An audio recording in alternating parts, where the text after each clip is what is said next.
از الله متعال طلب دعا بکو که الله از تو، از زندگیت، از اعضایت، از وجودت خدمت دین بگیره.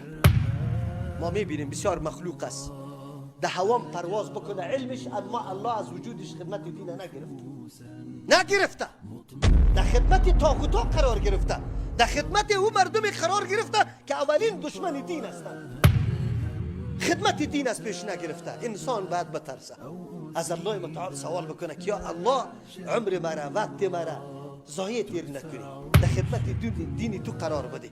ایده واسه خود انسان نیست. خود انسان تلاش میکنه، میبینه ای قلب تو را که چه رقم نیت داری، چه قسم اراده داری، الله برات زمینه را مساعد میکنه. اسباب چه قسم استعمال میکنی، الله برات مساعد میکنه. بسیار سخت است، عمر تیر شده نیست. این روز مرا میگذره، خودت چی میگذره، برای چی میگذره، برای کدام هدف میگذره، این خیلی اهمیت داره.